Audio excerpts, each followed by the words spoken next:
Bonjour à tous les amis, j'espère que vous allez bien, c'est Yota. Aujourd'hui je vous retrouve pour le premier suivi du cyclone Chido qui menace Madagascar, les Comores et Mayotte, l'île de Mayotte, qui donc sont menacés par ce cyclone Chido que vous voyez sur l'animation satellite, sur l'image satellite juste ici. Donc c'est le premier suivi cyclonique que je fais sur cette saison des cyclones dans l'océan Indien. Alors nous allons voir dans ce suivi cyclonique que Maurice et la Réunion, l'île Maurice et l'île de la Réunion ne seront pas concernés, même pas effleurés par ce cyclone. Pour le coup, c'est vraiment la moitié nord de Madagascar, mais également l'île de Mayotte et les Comores qui vont être normalement, si la trajectoire vraiment se confirme sur les prochaines heures, vont être donc des régions et des zones frappées par ce cyclone Chido, qui donc est actuellement en catégorie 4. Alors ce cyclone Chido, on peut le retrouver ici sur Zoom Earth. Alors j'utilise globalement les mêmes sites que l'année dernière, c'est les sites que je trouve les meilleurs pour faire des suivis cycloniques. Et donc il est en train de se renforcer. Alors il est actuellement en catégorie 4 avec des vents à 220 km/h, mais ce cyclone pourrait encore se renforcer en s'approchant de Madagascar. Il va progresser vers l'ouest. Et donc il va donner des rafales qui vont être de plus en plus puissantes, des vents moyens également qui vont être de plus en plus puissants. Finalement c'est ça qui est assez dangereux avec les ouragans, les cyclones. C'est vraiment le vent moyen puisque c'est le vent continu, c'est un vent qui est quasiment non-stop. Et donc c'est finalement ce vent qui va être dangereux. Également les précipitations, forcément un cyclone ça donne énormément de précipitations et celui-là ne va pas manquer à l'appel, il va donner de fortes précipitations. Alors il y a quand même encore quelques incertitudes, alors je ferai normalement un second suivi cyclonique peut-être demain si le cyclone n'a pas trop changé de trajectoire, mais il y a quand même quelques incertitudes. Est-ce que vraiment Madagascar sera vraiment durement frappé par ce cyclone? Il pourrait passer plutôt au nord de Madagascar puis replonger vers le sud en direction des Comores et de l'île de Mayotte. En tout cas ce cyclone donc en se déplaçant vers l'ouest va continuer de s'intensifier. Pour l'instant, il donne des vents à 220 km/h, mais il donnera bientôt des vents à 230 km/h. Ça pourrait même piquer jusqu'à 240 et pourquoi pas 250 km/h à son paroxysme.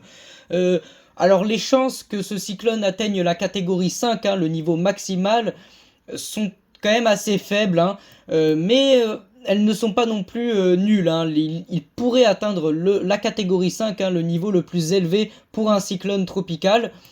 En tout cas, il est quand même de catégorie 4, c'est le second niveau le plus élevé.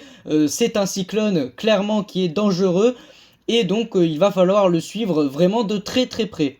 Alors donc nous rebasculons sur le modèle CEP sur Windy, l'application Windy qui propose le modèle CEP afin de voir finalement l'accumulation des précipitations. Alors ce cyclone, on le voit juste là, 190 mm de pluie actuellement donc sous finalement le cyclone Chido, donc une accumulation vraiment assez élevée de précipitations.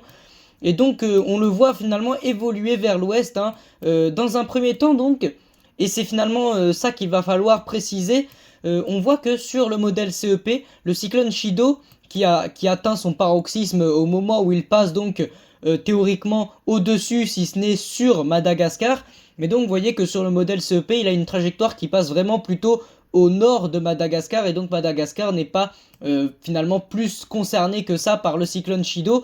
En revanche, comme je vous l'ai dit, vous voyez qu'après le cyclone, il plonge vraiment vers le sud, vers le sud-ouest, et donc il vient finalement frapper les Comores, l'île de Mayotte, et il termine finalement sa course au Mozambique. Comme vous le voyez juste ici, il finit par frapper le Mozambique, et donc il finira par s'atténuer et mourir sur le Mozambique, en Afrique centrale. Donc finalement, ça c'est la trajectoire anticipée par le modèle CEP. Certains modèles se disputent un petit peu la trajectoire, d'autres modèles verraient plutôt le cyclone passer vraiment sur Madagascar et peut-être même au sud des Comores. En tout cas, pas mal de modèles commencent à converger pour vraiment une trajectoire qui épargnerait en partie, parce que vous voyez quand même que sur les côtes, on a vraiment des précipitations très élevées. Nous allons voir juste ça maintenant. On a une accumulation de pluie entre aujourd'hui et donc le moment où le cyclone et le passage du cyclone, finalement, j'ai envie de dire. On a quand même une accumulation de 105 mm de pluie. C'est quand même énorme. Également sur le nord de l'île, de Madagascar, pardon, une accumulation donc de 86, 90, 95 même millimètres de pluie. Et finalement, vous voyez que c'est surtout sur les Comores où ça va être vraiment très dangereux, et également l'île de Mayotte. Les Comores, finalement, où les cumuls de pluie vont s'accumuler jusqu'à 150, voire même 200 millimètres de pluie. Donc ça, c'est en partant d'aujourd'hui, donc ce mercredi 11 décembre, jusque donc le passage du cyclone, qui devrait donc passer globalement. Alors, le cyclone devrait passer donc sur les Comores et sur l'île de Mayotte. Bien évidemment, date française, je le rappelle, à la date française du samedi 14, le samedi 14 décembre. Date française, c'est quand même important que je le précise. Vous voyez que ce cyclone évolue dans une température à 28 degrés. Et donc d'ailleurs, vous voyez qu'il y a d'ailleurs une température plus élevée autour des Comores. On est plutôt sur du 29 degrés globalement entre Madagascar et le Mozambique. Une mer un peu plus chaude, on monte même jusqu'à 30 degrés. Donc c'est pour ça que une réintensification du cyclone autour des Comores, enfin entre Madagascar et le Mozambique, n'est pas impossible. C'est quelque chose également à surveiller, ça va être quelque chose à surveiller. Je ne sais pas pourquoi, mais je sens quand même que le cyclone pourrait au dernier moment se réintensifier. Ce ne serait pas la première fois. En 2023, le cyclone Freddy, certains doivent s'en rappeler, à mon avis, un cyclone assez marquant dans la région, s'était réintensifié après avoir frappé Madagascar, parce que forcément, c'est une zone où les eaux sont vraiment très très chaudes. Donc c'est également quelque chose à suivre. En tout cas pour l'instant le cyclone est très puissant, il évolue en catégorie 4. Je vais donc lâcher Windy et donc à présent vous montrer le modèle à Rome, le modèle Amalfin français, qui donc modélise et nous permet de nous faire une autre idée concernant la trajectoire, la puissance, les vents et les précipitations données par ce cyclone. Et vous voyez que sur le modèle à Rome, c'est un cyclone quand même qui a une taille assez petite. Ça également, c'est quelque chose qu'on peut prendre en compte. Après, bien évidemment, la taille d'un cyclone, ça varie énormément. Il est possible, d'ailleurs, vous allez voir que c'est envisagé, que le cyclone se mette à grossir en termes de superficie en arrivant donc vers Madagascar. Mais donc, voyez, justement, on parlait justement d'un grossissement de la taille du cyclone. Et bien, vous voyez que là, c'est quand même assez flagrant. Alors là, la carte que je suis en train de vous montrer, c'est la carte des précipitations. Et vous voyez que sur le modèle à Rome, le cyclone, alors il atteint son paroxysme. Là, par contre, la catégorie 5 pourrait très localement avoir lieu, c'est vraiment le seul moment, c'est vraiment au moment où il passe juste au-dessus de Madagascar. Vous voyez quand même qu'on a la moitié nord, on a vraiment la pointe nord de Madagascar qui est frappée assez durement par de fortes précipitations. Les rafales de vent vont quand même rester plutôt autour du mur de l'œil, le mur de l'œil du cyclone. Et donc après ce cyclone, le modèle à Rome ne modélise pas vraiment ce qui va se passer après, mais on peut imaginer une trajectoire vraiment semblable à celle de Zoomert, à celle finalement du modèle CEP.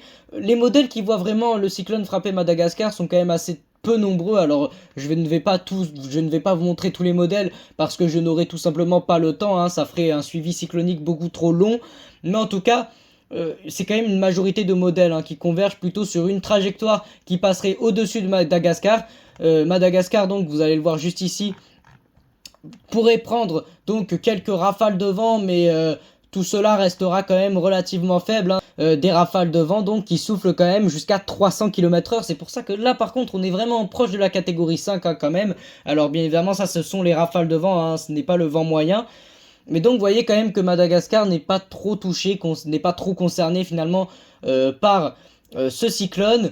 Et par contre après le cyclone pourrait redescendre vers le sud. Et par contre voilà, c'est ça qu'il va falloir suivre de très près finalement. L'île Mayotte, une île française donc, qui pourrait être durement concernée par ce cyclone. Moi je pense honnêtement, c'est même sûr d'ailleurs, je referai un suivi cyclonique demain où cette fois-ci j'entrerai un petit peu plus dans le détail concernant l'île Mayotte et les Comores.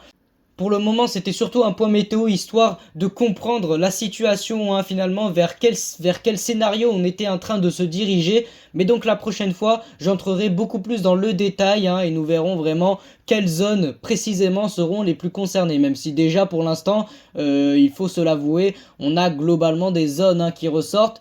le nord, donc l'extrême nord de Madagascar, l'île Mayotte et les Comores, et pour finir le Mozambique, même si le Mozambique, ça reste à préciser sur les prochaines heures. Voilà, moi en tout cas j'espère vous avoir bien expliqué finalement la situation. C'est vraiment le premier cyclone majeur, hein, le premier cyclone assez dangereux qui est au-dessus de la catégorie 3, donc de la saison cyclonique dans l'océan Indien.